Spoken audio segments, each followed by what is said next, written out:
നമുക്കെല്ലാവർക്കും അറിയാം, ഒരു തരത്തിലുള്ള പ്രചരണവും പൊതുപരിപാടികളിലുമില്ലാതെ ശ്രീ കോട്ടുകാൽ കൃഷ്ണകുമാർ എന്ന ഒരു യുവ സംരംഭകൻ അദ്ദേഹത്തിൻ്റെ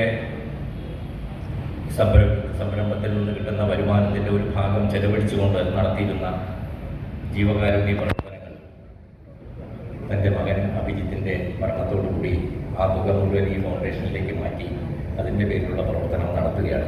കൂടുതൽ സംഭാവന ചെയ്തുകൊണ്ട് 2016 ഈ ഫൗണ്ടേഷന് രൂപം നൽകുന്നത്.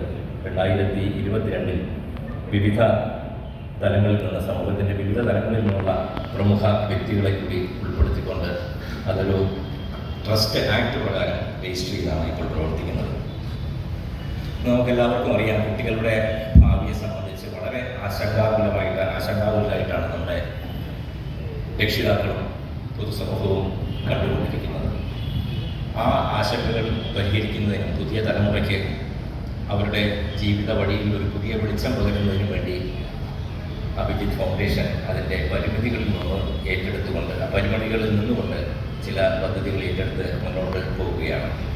തുടക്കത്തിൽ കുട്ടികൾക്കുള്ള പഠന സഹായം, സ്കൂളുകളിൽ കുട്ടികളുടെ പത്രപാരായണവും പൊതുവിജ്ഞാനവും വർദ്ധിപ്പിക്കുന്നതിനുള്ള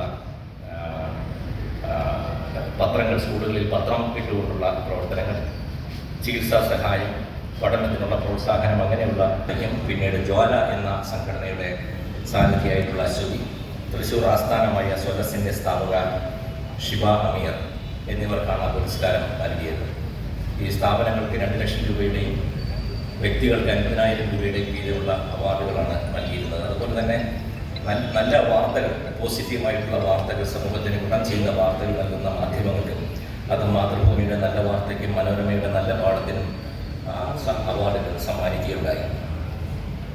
അതുപോലെ ഫൗണ്ടേഷന്റെ മറ്റൊരു ശ്രദ്ധേയമായ പ്രവർത്തനമാണ് നെയ്യാറ്റിൻകര ആസ്ഥാനമായി പ്രവർത്തിക്കുന്ന എൽഡേഴ്സ് ഫോറത്തിന്റെ ഹാപ്പി ഹോമിൽ 2.5 ലക്ഷം രൂപയിൽ അഭിജിത്തിന്റെ ഓർമ്മയിൽ ഒരു മുറി അവിടെ നിർമ്മിച്ചു നൽകിയിട്ടുണ്ട്, പ്രായമായവർക്ക് താമസിക്കാൻ വേണ്ടി. നമ്മൾ ഇതൊരു 2ാം ഘട്ടത്തിലേക്ക്, ട്രസ്റ്റിന്റെ പ്രവർത്തനം 2ാം ഘട്ടത്തിലേക്ക് കിടക്കുകയാണ്. സുസ്ഥിരമായ പുതിയ ചില പരിപാടികളോടുകൂടി ഈ പരിപാടികളിലേക്ക് തുടർച്ചയായിട്ടാണ് റിഥം എന്നുള്ള പേരിൽ രക്ഷിതാക്കൾ, അധ്യാപകർ, വിദ്യാർത്ഥികൾ എന്നിവരിൽ പൗരബോധം, ലഹരി വിമുക്ത പരിപാടികൾ, പരിസ്ഥിതി സംരക്ഷണം തുടങ്ങിയ മേഖലകളിലുള്ള പ്രവർത്തനത്തിൽ ഉചിതമായ പരിപാടികൾ സംഘടിപ്പിക്കുന്നതിന് വേണ്ടി ഒരു വിപുലമായ പദ്ധതി റിഥം എന്നുള്ള പേരിൽ ആരംഭിക്കുകയുണ്ടായി. കേരളത്തിലുടനീളം ആ റിഥം പദ്ധതിയുടെ ഭാഗമായി പ്രത്യേകിച്ചും തിരുവനന്തപുരം ജില്ലയിൽ വ്യാപകമായ രീതിയിൽ ലഹരി വിരുദ്ധ പ്രചാരണ പരിപാടികൾ സംഘടിപ്പിച്ചു. കലാപരിപാടികളുടെ, പ്രഭാഷണങ്ങളുടെ അകമ്പടിയോടുകൂടിയുള്ള ലഹരി വിമുക്ത പരിപാടികൾ സംഘടിപ്പിക്കുകയുണ്ടായി. മറ്റൊരു പ്രധാനപ്പെട്ട പരിപാടി തിരുവനന്തപുരത്തെ ശ്രീചിത്ര ഹോമിൽ ഫൗണ്ടേഷന്റെ ആഭിമുഖ്യത്തിൽ നടപ്പാക്കിയ നക്ഷത്രവനം പരിപാടി.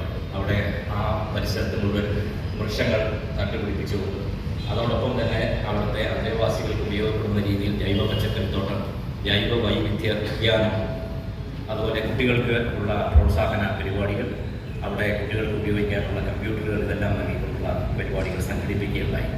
ഈ അടുത്ത കാലത്ത് നടത്തിയ, വെക്കേഷൻ സമയത്ത് നടത്തിയ ശ്രദ്ധേയമായ ഒരു പരിപാടിയാണ് വൈലോപ്പള്ളി സംസ്കൃതി ഭവനുമായി ചേർന്നുകൊണ്ട് കുട്ടികൾക്ക് വേണ്ടി നടത്തിയ വൈജ്ഞാനിക ക്യാമ്പുകൾ. അതോടൊപ്പം മാതൃഭൂമിയുമായി സഹകരിച്ചുകൊണ്ടും വിപുലമായ ഒരു കുട്ടികൾക്ക് വേണ്ടിയിട്ടുള്ള വിനോദവും വിജ്ഞാനവും കലർത്തിക്കൊണ്ടുള്ള പരിപാടികൾ രൂപം നൽകുകയുണ്ടായി. ഇന്നിവിടെ മറ്റൊരു സുപ്രധാനമായൊരു